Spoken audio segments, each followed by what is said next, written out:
you join me in some chaos this week, because Bring Out Your Lead, the annual Oldhammer Games Day meetup convention thing, call it what you will, is next weekend. In a week's time I shall be there. A week's time from when I'm filming this, of course, not from when you're watching it. When you're watching it, I will probably be there. And this year I was not going to take anything, because I was playing in a game that somebody else was organising and was bringing all of the stuff for, so I didn't need to have anything with me. And then, for unfortunate reasons, that has now been cancelled, so I was left with thinking, oh, what shall I do?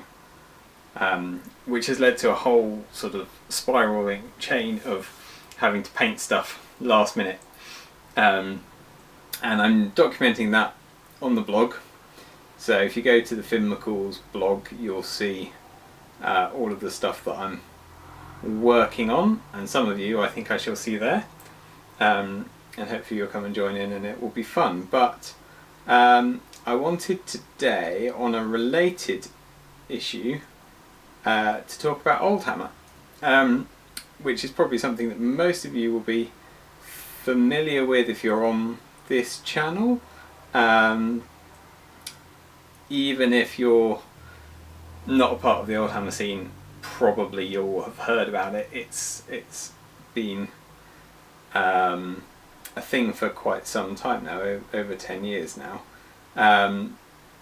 And I've noticed in the last couple of years that the Oldhammer Facebook group, which is where stuff seems to happen now, used to happen on a forum, used to happen on a very good forum which still exists, but the forum doesn't get much traffic these days, so it tends to happen on Facebook. And I've noticed that the Facebook groups have started to become full of stuff that I wouldn't really consider Oldhammer.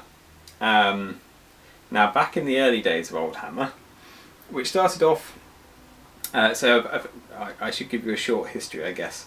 The phrase Oldhammer, I believe, originates within Games Workshop as a way of referring to out of print, out of production Warhammer games. I don't know exactly who used it or what context it was used, but I believe that's where the phrase emerged.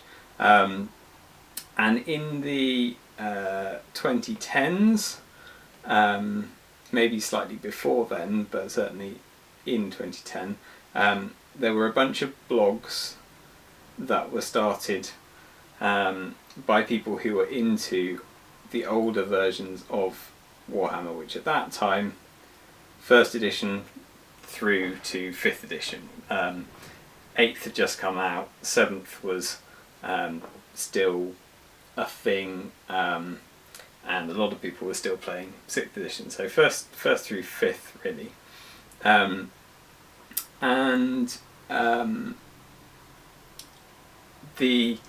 I think that was mostly given rise to by the fact that eBay had sort of slightly started to roll figures that had been unavailable, other than lucky finds at car boot sales for a while, were now available, but not super expensive like they are now, because there were still not that many people interested in them. So a lot of people were able to build quite good collections relatively cheaply, and of course people had held on to models, so there was a lot of swapping and trading of miniatures in those early days for people to build complete sets of things.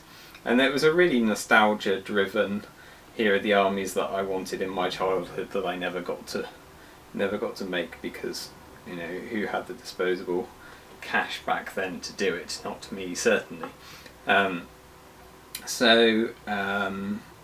That's how it sort of started out. It started out on blogs, and then a bunch of people who were writing these blogs sort of got together digitally online, and said, hey, why don't we form a bit of a community? The forum was founded, and then the forum became like a way of signposting people to what was going on blogs, and it was really a way of documenting hobby process. And I still really like blogs and forums as a way of doing that. Facebook, social media stuff is all so transient and so fast moving that I find it very unsatisfying with view to seeing somebody's army progress, or reading about a setting that someone's creating or whatever. It's much easier to keep track of that on a forum or a blog where you've got everything in one place, and you can see the kind of chronology of it. So anyway, so I still really like that, and I try and stay on the forum whenever I can, and I'm still blogging and still following a bunch of the other blogs. Some of them are still active, some of them have become quite dormant. People's circumstances change. But then there was a bit of a they're not really a divide, because I think most people are quite forgiving in the Oldhammer community. It's not a very gate-kept thing, although there are times when people get quite a hard line about it.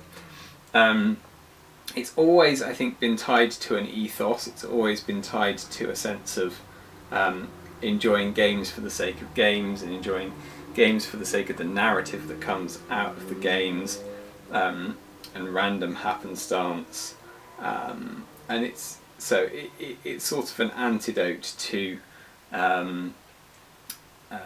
balanced competitive tournament style gaming, which I've always found very unsatisfying. And so I like playing games within the Oldhammer community because they don't have that kind of power gaming min-max sort of philosophy. But there has for a long time been a conversation about what is and what isn't Oldhammer, and it has led to a bit of a divide in the camp, which is why you now have the Middle Hammer groups, which are looking at sort of 4th, 5th, and sometimes a little bit of 6th edition Warhammer Fantasy Battle, versus the Oldhammer groups, which are sort of first through 3rd. And I don't have a problem with that. I think that's a sensible divide. I think people wouldn't. Some people like both. Some people prefer one over the other. But I think it's a helpful divide because there's a very definite aesthetic change that comes about at the start of 4th edition. The models change a lot. The whole sort of army books thing, where stuff is very tied to a set list rather than the sort of freeform army creation that was around in 3rd and earlier editions. It's a very definite shift in gameplay style, and also miniature aesthetic, so I think it's fine to break those. And I would say that there is another divide, the end of 5th going into 6th. Again, the model style changes quite a lot. There's much more emphasis on plastic kits, and that's even more pronounced in 7th and 8th, and now obviously into Age of Sigmar. So I personally, I don't think anything beyond 5th edition fits the Oldhammer aesthetic.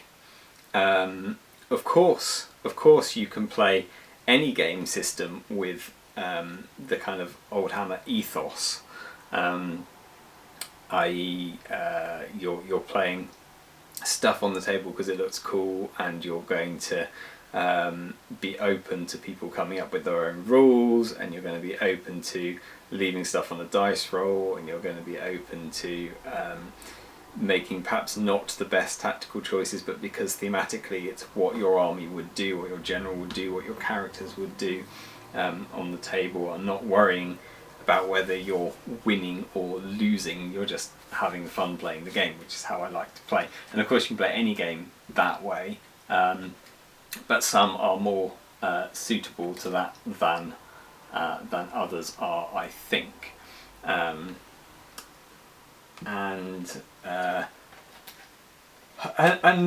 that's not what I'm currently seeing rising on Facebook. You know, I'm seeing a lot of 7th and 8th edition plastics popping up. I'm seeing a lot of people talking about what's the best troop choice for this, what's the best troop choice for that. I'm looking to build an army in 6th edition. Is it better to take this unit or that unit? And the whole sort of rule of cool and do what you like goes out of the window, and that sort of maximizing your options to win the game creeps in, which to my mind isn't the Oldhammer ethos. And if you're doing that with 7th and 8th edition plastics, it's not the Oldhammer aesthetic either, so I would say that's not Oldhammer.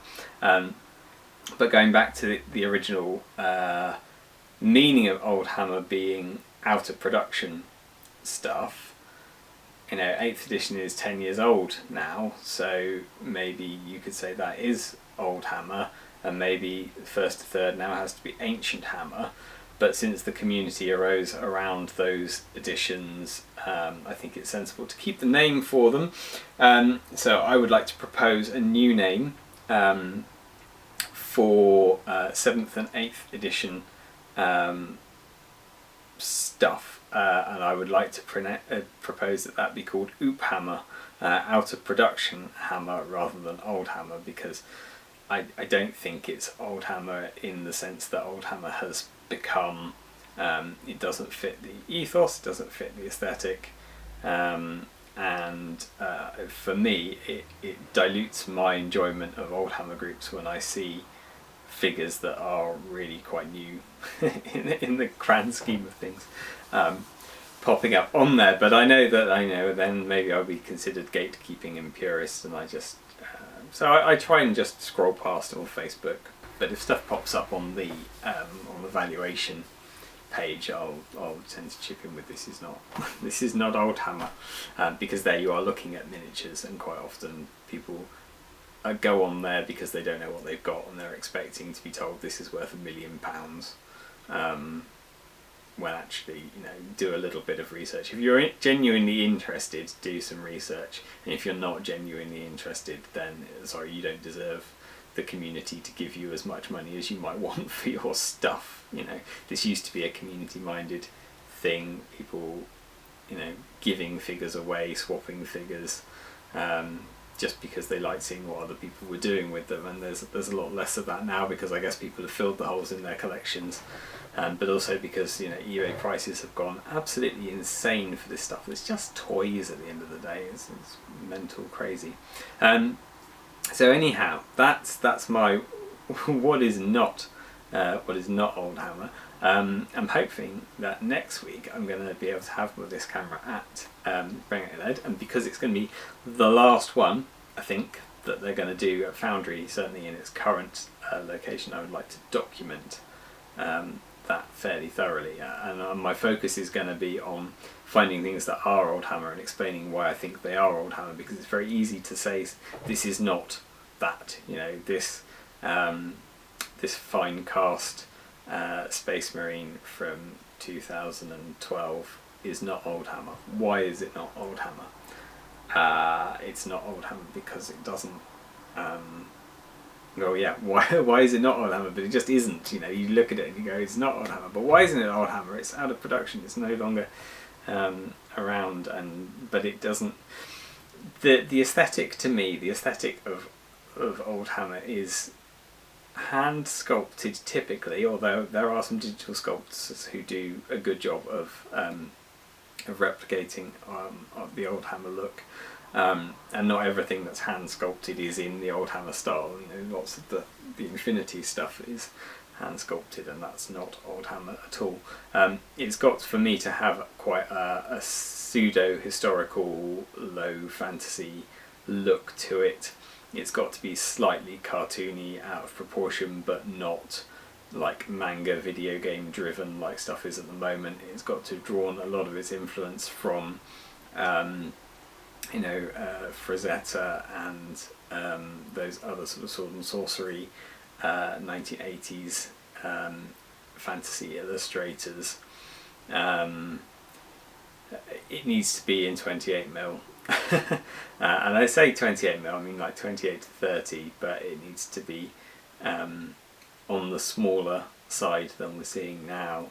Ideally it needs to be metal, although some plastic stuff I will accept as being old hammer. I'm painting at the moment Dark World board game pieces for Bring Out Your Lead, and they're old hammer, they're 90s figures that fit the aesthetic that I'm talking about, so I'm going to consider them old hammer. So that's kind of the aesthetic that I'm talking about, so that's why I think old hammer is distinct from middle hammer, because the middle hammer stuff, although it has some of that, it's got a lot more of the kind of cartoony vibe to it, which I really like as well.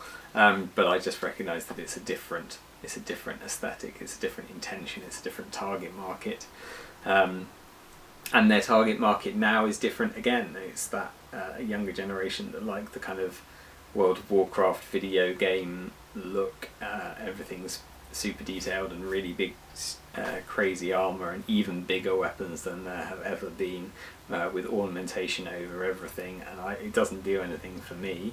But obviously I'm not their target audience anymore. We shall see what happens when Old World comes out, because they've talked about that re-releasing some classic plastic kits, by which I take it they mean 6th edition, possibly 7th edition, maybe some 8th edition kits, I don't know.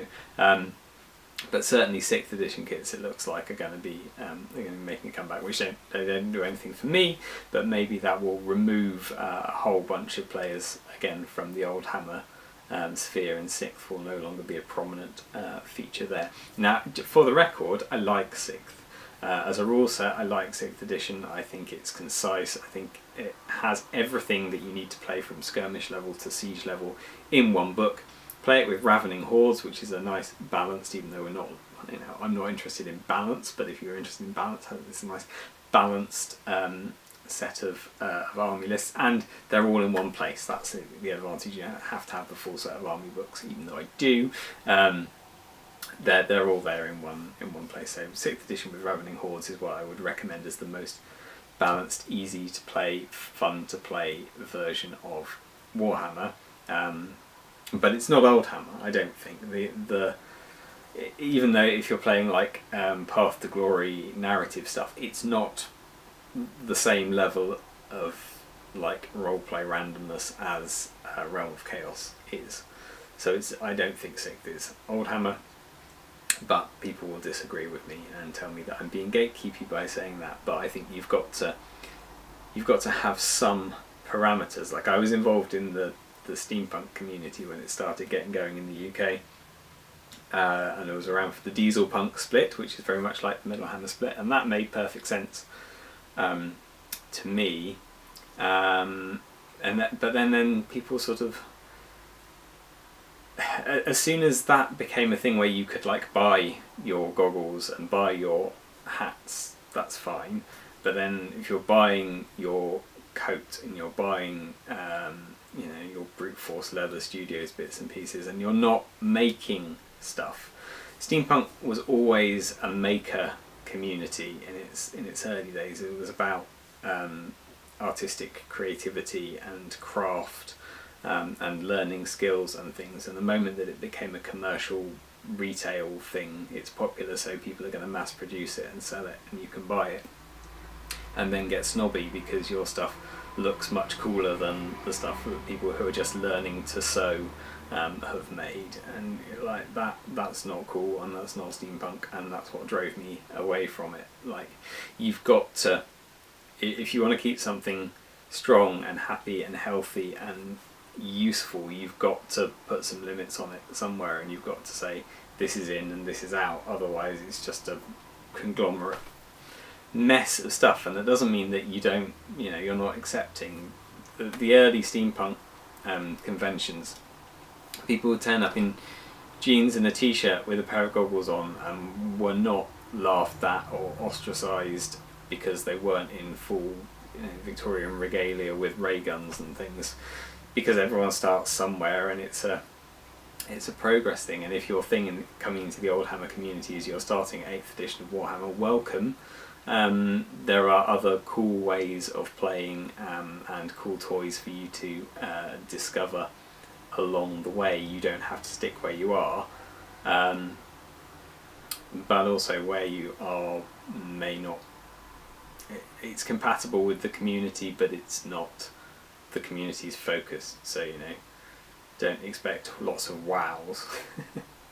Anyway, I have rambled for quite long enough in a fairly negative way, which I knew was going to be. I knew was going to be the focus of this. I'm going to carry on painting, and then I'm going to take loads of good photos, bring out LED and some videos, and interview some people, and show you some videos and some games, and get excited about what is Old Hammer and not what isn't Old Hammer. So have a nice week, and I shall see you then. Take care.